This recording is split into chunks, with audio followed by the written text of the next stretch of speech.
it was 20 years ago, it's a long time, 1978 when I was a police officer.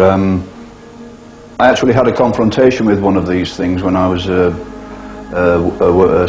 working police officer, and I was on duty one night in 78 when me and a colleague actually had a confrontation with one of these things. Where was this? This was commonly near Skipton in North Yorkshire, and I was driving a police car, he was the observer, and we came round a bend in a country lane, and there was this thing sitting in the air in front of us, and it was absolutely stunning to see. It was a huge disc, about 100 feet in diameter, had a dome on the top of it, with what appeared to be portholes, darkened portholes around the dome. It had a skirting around the underside and coloured flashing lights which were flashing on and off, almost like a neon sign effect. And there was 3 large globes or balls protruding from the underside. They were spaced evenly on the underside. I stopped the car and we got out. There was a very, very heavy static had come on the police car radio at that time. I don't know the cause of it. It may have been because of this thing was there, but it wouldn't be right to jump to conclusion. But this static suddenly set up on the radio, and I got out of the car, both of us did, and we stood there sort of open mouth looking at this thing as it slowly moved away from us. But despite its enormous size, there was no sound coming from the damn thing. The only sound that we heard at that time was where it was displaced in the air when it started to move away from us. And the thing was, though, it was absolutely beautiful to look at it. I couldn't help remembering at the time, thinking, what kind of engineers put something like this together? Because it was absolutely extraordinary, it was. And that's what got me into the thing, because I was determined I was going to find out. I mean, I'd not long been out of the RAF, and my last postings, I'd been on Air Force bases where they were testing the very latest technology in aircraft. And at that time, the aircraft of the time which were under test were the Lightning, because it was a Lightning station where I was on, and the Canberra. And that was our most advanced technology at the time. They were only testing them at that time, they test flying them. Now this thing was years and years and years ahead of anything like that. There was no question about it at all. It was something that we hadn't got, and I knew it from the moment I saw it. Tony, you've now become a fully fledged and widely respected UFO investigator in your own right. But would it be fair to say that your initial broad interest in the UFO subject has focused on 2 specific areas? I'm thinking particularly about your recent work in abductions and animal mutilations. What is it about these 2 areas that attracts your interest? Well, let's be, in the first instance, when I got involved in this business, I had no idea it was going to take me in the direction it did. I've mainly been governed by instances which have come to my notice. And the abduction side of it was when somebody came to me, once again as a policeman, and said that they'd been chased by a helicopter some years ago, and the end product was that they'd ended up with missing time, and they were complaining about the low flying of this helicopter. Well, of course, I checked on this as a policeman and found there was no helicopters, of course, flying at this particular time, and they certainly wouldn't be flying in that location at night because of low, high voltage wire low over the roads. That took me into the abduction side of things. And as things developed, you tend to go, it's like the branches of a tree. You go up the main trunk with your normal UFO work, and you're suddenly led in different directions. All sorts of things are associated with this, as you well know. The animal mutilation started to come into the picture when they were starting to get high concentrations of UFOs in specific areas, and then within very, very short time people were finding animals killed and mutilated in very strange ways. And that is when I started to focus on this as possibly linked to the UFO phenomenon. As with the abduction case, the first case I ever dealt with, when this was looked in at great length, it turned out, of course eventually hypnosis was used to try to recover the missing time of this individual, and we got the classic answers from this person. There's no doubt about it being an abduction involved, and it all went from that particular direction. Now, skeptics and debunkers, of course, would continue to maintain that all such accounts of so-called alien abductions are foolish nonsense. How would you counter these? Well, first of all, it was the skeptics and debunkers that said that the world was flat for 300 years, despite some of the top scientists of the time saying it was round. It's very, very easy for a skeptic or debunker to turn around and say to people who've done years and years of research, this is absolute rubbish. It's very, very easy. This is what they do all the time. And of course, when we say, well, you prove to me that what I'm saying is rubbish, and they will turn around and say, well, it's not for us to prove that you're right.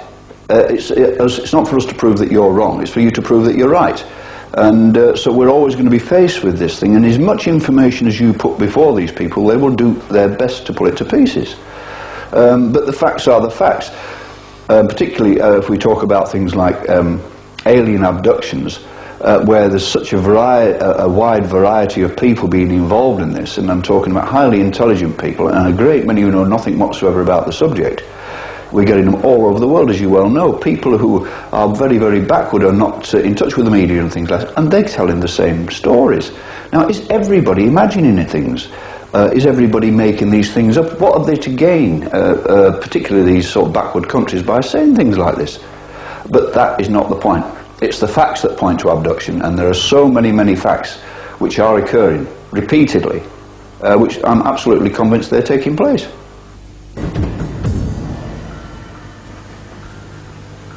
It's just those eyes, they're so awful, they're so cold. Yes.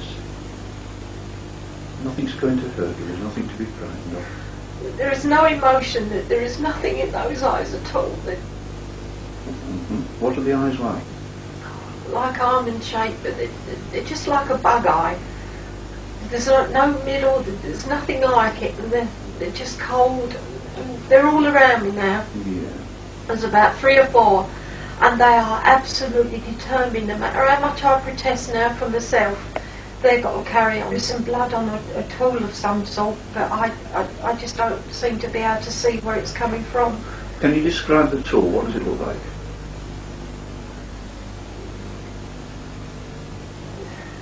One's got a probe now, and I know, I understand this time what they're saying, and there seems to be great excitement in the fact that I've had hysterectomy. Goodness only knows why, and that they're all coming together now, and they're so interested in what has happened there, and the whys and the wherefores, and these 3 seem to have spoken to this one, and it's up to this one to get the probe, and I see this probe. Oh.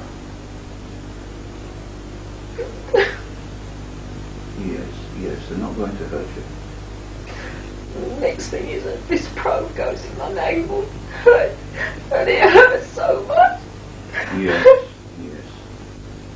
And I'm screaming, I'm begging, for God's sake, you're causing me so much pain. Yes.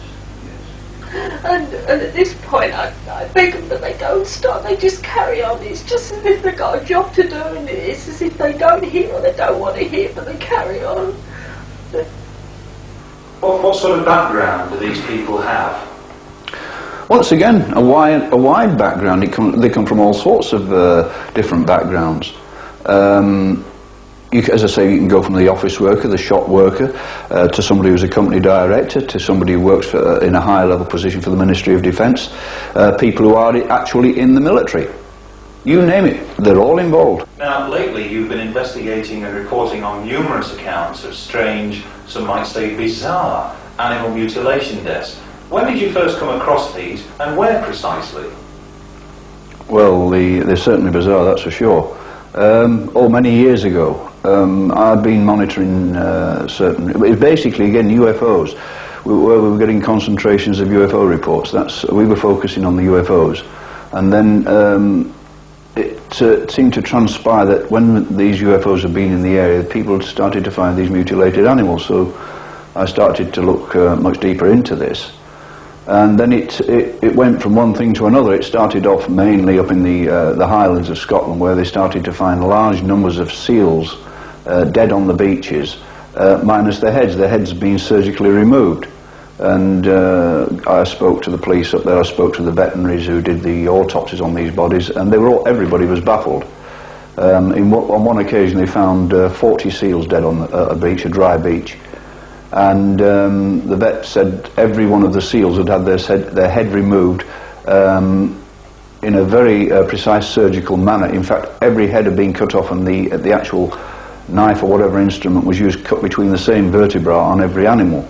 And the thing that was very predominant in all these cases was that there was a total blood loss from the bodies. When I say blood loss, the blood had apparently disappeared from the carcasses. There was never any sign of blood on the ground, like with the seals. There was no sign of any blood on the beaches.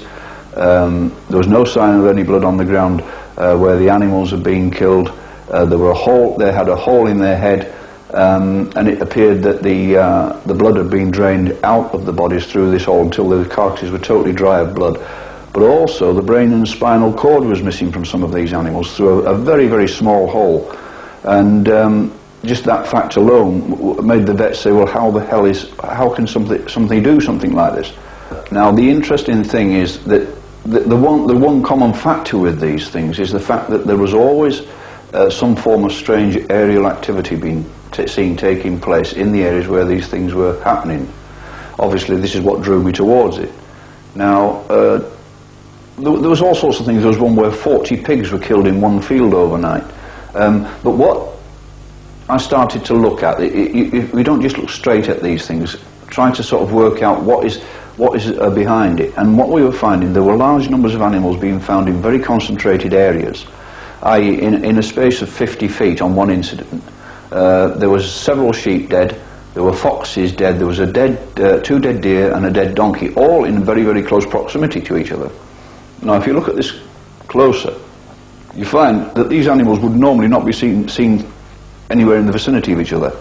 They all have their own type of territory, but yet they were all in this very close area, all dead.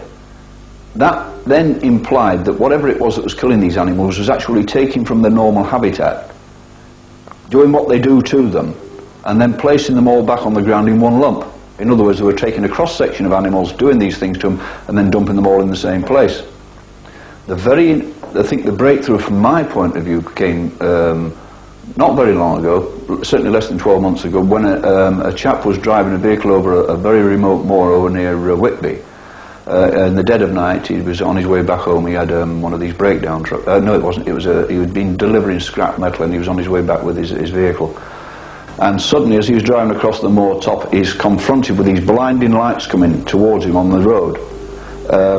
He got so frightened because of this, he thought this vehicle was going to crash into him. He actually pulled off the side of the road to allow it to get past. This thing shot past him, and then when it had gone past, of course, he pulls back onto the road and starts to drive. But he'd only gone 50 or 60 feet further down the road, and he had to stop again because there were all the dead animals lying in the road. On this occasion, there was a dead donkey, there were dead deer, dead sheep, dead foxes, all lying in the middle of the road, and he couldn't get past. He actually had to tie an anchor, a rope from his vehicle onto the donkey and some of the deer, and tow them off to the side of the road to enable him to get past. Now, work it out for yourself. If something like that's happened, how was that vehicle coming the other way passed along that road? And I am totally convinced now that this thing wasn't on the road surface, probably just above the road surface after initially dumping these things and then shooting away. Following on from that some form of predator might be at work here and responsible for these horrendous mutilations. What are we to make of this? I honestly and truly believe, and I've gone into this animal mutilation in great depth, believe me, I honestly believe that there is a predator out there. But I believe more than one? Oh, difficult to say, but I mean, if it's covering us on a global basis as it is, I would certainly suggest there's more than one, because it's happening all over the world. But the thing is, when I say predator, I don't think it's a predator by any concept we understand. I think this is something, when we tend to talk alien, I think this is alien to anything we really understand. It might be something which travels in the invisibility zone. Let's be right, there are things that we can't see, i.e. we can't see infrared, but it's there. These things may travel in these zones. They may be invisible to the naked eye, they may come and do what they do, and we aren't going to see them if they're there anyway. We just don't know. The $64,000 question is, why are they doing it?